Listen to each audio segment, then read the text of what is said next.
Professor Alam, how does Tehran view this Islamabad proposal? On one hand, there are talks of ceasefire negotiations, but on the other are direct threats coming in from the US president of hell and bombing infrastructure. Is trust already broken then? Of course, trust is broken. Iran respects all our neighbors, especially the ones that are trying to somehow negotiate or be intermediaries to a peace plan. But the problem here is that we have tried this many times. At least 2 times we were in the middle of negotiations and the Americans attacked us.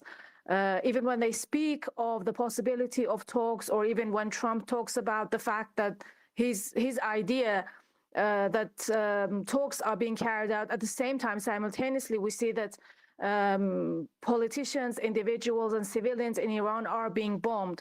So it's not really believable for the Americans to have peace in mind. And for Iran, I think the idea here is that we have to, on the ground, remain strong, and we cannot take any consideration of talks or peace or negotiation seriously, given the current situation that we are in, given the realities on the ground. And given the pace of escalation we are seeing in just last few hours, how close are we to a point where one miscalculation pushes this into a full-scale war, or this is already a full-scale war, would you say, Professor Alam? Of course, this is already a full-scale war. Iranians, civilian Iranians are losing their lives each and every day. Infrastructure is being damaged. Today, we Iranians woke up to find out that the Sharif University, which is one of the most prestigious Iranian universities, one of the oldest ones, has been bombed by bunker busters. So I think we already are in the midst of war, and the Americans are going to attack us and bomb us, whether or not negotiations are on the way. So I think Iranians are choosing this time not to be fooled by any talks of negotiating with them. Okay. When you look at what's happening... Maybe I can add that on the first day of this war, all this began with the assassination of the supreme leader in Iran. So when you assassinate the most important and the most high-ranking leader in a country, that definitely means that full-scale war has already started. So when you look at what's happening right now, missile strikes, assassinations, threats on oil routes, is this conflict being driven by actual military compulsions or by entrenched narratives where both sides are locked into roles they can't step out of? I think the reality here is that the Americans are to a great degree influenced by the Israeli regime. In this case, I believe that no American interests have been accomplished or will be accomplished by continuing this war. Well, the excuse for the start of this war was Iran's nuclear program, which in the previous round of war, in the 12-day war, Trump very clearly stated that he had destroyed Iran's nuclear program. But then again, he's attacking Iran for the same, based on the same excuse. So I think what many analysts are somehow referring to is the fact that to a great degree, Israel has been influencing American decision-making into sending their troops into a kind of a quagmire where absolutely no American interest is ensured by this military involvement. So I think we are in a situation where if you are looking at things from the perspective of the Iranians, well, we have no other choice but to defend our country, to defend our territory, because we are being threatened. If you just refer to some of the tweets that, or some of the social media posts that Trump has been posting, you see that he is threatening the Iranian people, he is threatening the Iranian civilization, he is threatening Iranian infrastructure.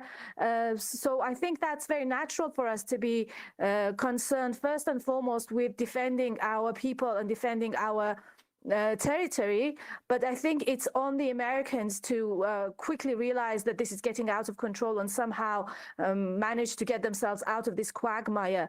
Also with the with our neighbors in the Persian Gulf, I think they need to in a very serious way stop their territory from being used by the Americans and the Israelis to bomb Iran. Okay. That's how this war can end.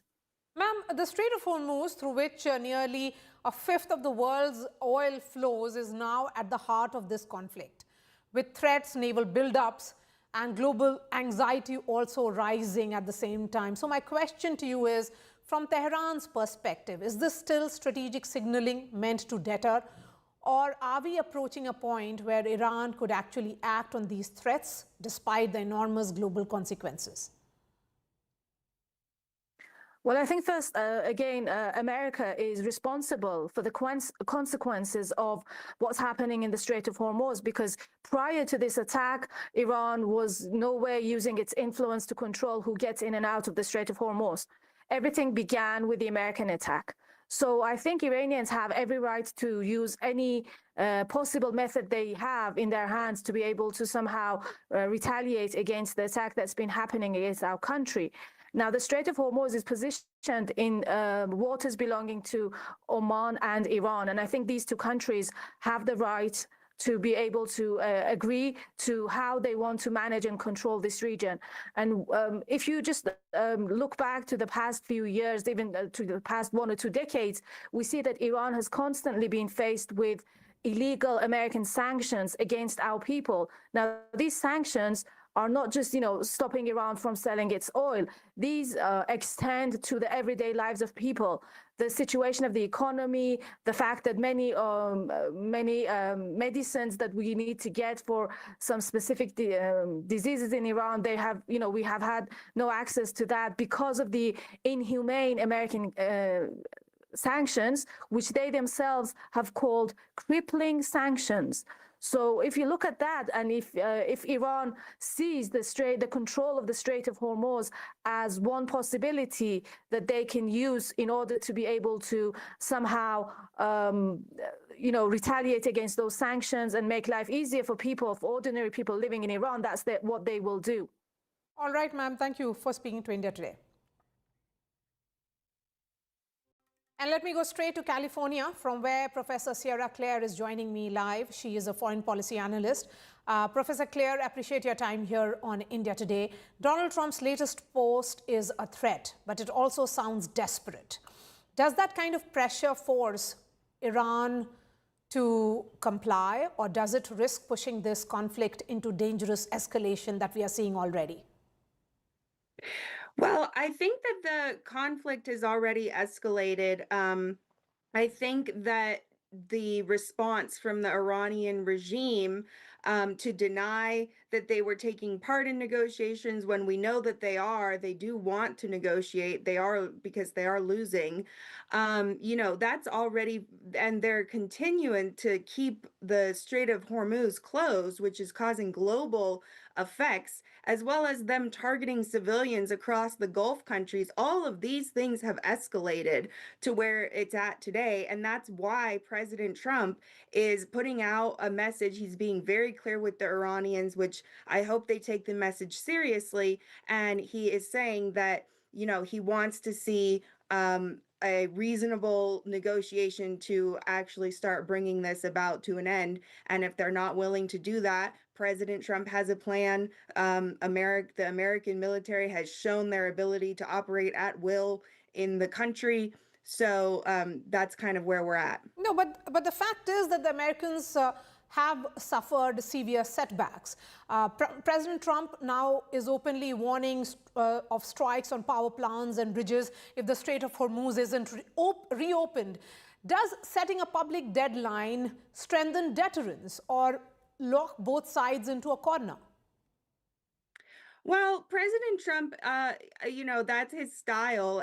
As we've talked about, I'm sure you guys have covered it as well. He does do these negotiations publicly, where he does, make posts about this, and set these deadlines publicly. And so it all depends on the response from the Iranian regime or from whatever entity he's negotiating with normally. However, I think at this point in the conflict, we're not going to see President Trump, when he gets a positive response or when he feels like there's something moving, that's when you'll see him, say, okay, now I'm giving them 10 days or, these different public notes that he's announced. But right now, with where we're at with the Iranian regime and the tone from his latest posts, I believe that we're at the end of the line for the Iranians. I don't think they're going to get any more from President Trump. I think he's been very clear. This is what he means at this point. It isn't really part of the art of the deal. He's just saying what he means. And with President Trump calling the rescue which has happened an Easter miracle, gives the war a clear religious framing. My question then is, does invoking faith and symbolism in the middle of a conflict help build public support, or does it risk deepening divisions and hardening positions on both sides? Well, from the American perspective, I can tell you most of us don't think that the Iranian position can be hardened or radicalized any further, especially when it comes to religion. These are people who have used religion as an excuse to kill innocent non-Muslims of all different religions. And America, we have all religions in our country. So we're not fighting for any one religion in this war.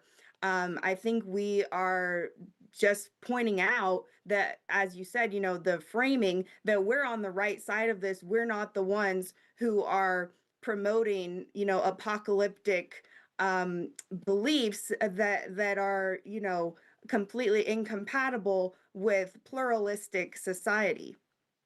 In fact, with the rising attacks, expanding theaters, and civilian spillover, are we still in a phase of calibrated signaling, or has this conflict crossed into what is visibly now an uncontrolled escalation? I wouldn't say it's uncontrolled. I think that the United States military has all of these phases planned out. The phase that President Trump is talking about with targeting, the energy infrastructure. This goes back to the nuclear program. These energy nuclear quote unquote nuclear energy plants have been as well used as part of Iran's nuclear weapons program.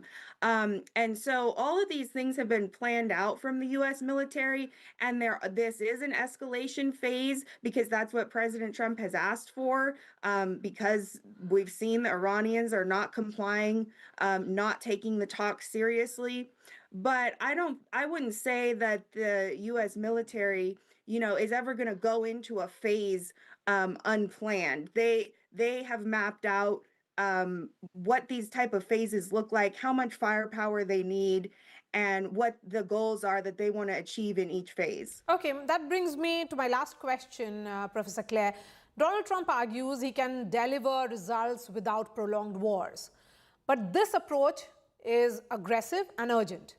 Is this effective statecraft, or a sign that the strategy is under strain and could destabilize the region further?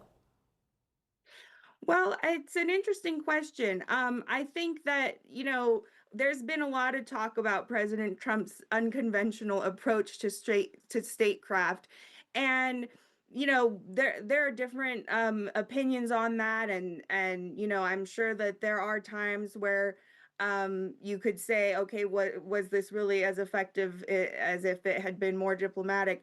But the Iran case is such a special case, and it's such it's just deviates from everything that we know about dealing diplomatically with other countries, because the Iranian regime is so radical, and they've stated before that they would use these nuclear weapons if they got them. And so that's a very grave threat.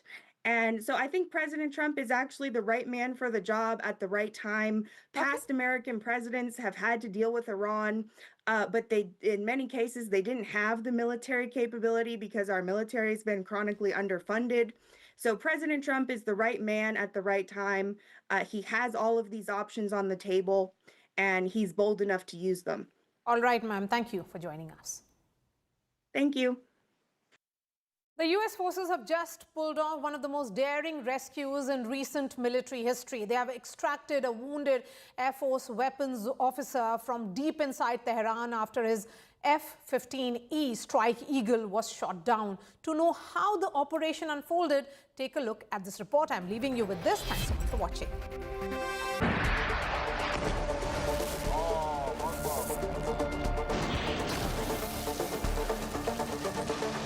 One of the most dramatic rescue operations in history amid combat. $250 million spent. But America's resolve was firm. No man left behind. US forces went deep inside enemy territory to bring back the weapon system officer of crashed F-15E Strike Eagle. The airman evaded capture for 48 hours and sent a 3-word message back home. God is good. This code message alerted Pentagon and confirmed the officer's presence in southern Isfahan.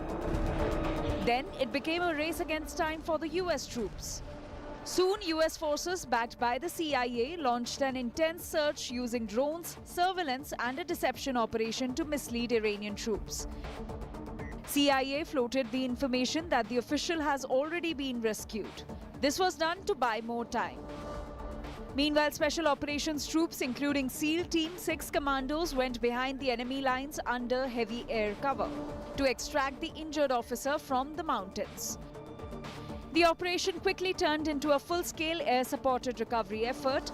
US jets struck advancing Iranian convoys to block them from reaching the downed pilot. Then, the teams on ground faced the final complication when the 2 C-130J evacuation planes got stuck in sand at a remote makeshift airstrip inside Iran. US deployed 3 additional aircraft to complete the mission and evacuate all personnel. Before exiting, US forces destroyed the 2 disabled aircraft on the ground, ensuring the jets did not fall into Iranian hands. United States suffered no casualty in the entire operation. One estimate shows that the US blew up $250 million in the one-of-its-kind extraction from behind enemy lines, which ensured a textbook no man left behind doctrine. Bureau Report, India Today.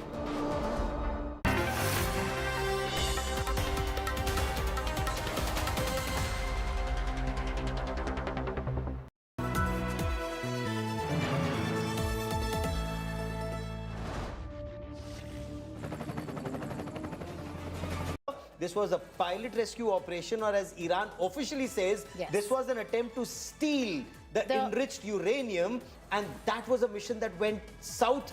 12 aircraft lost. Can you imagine?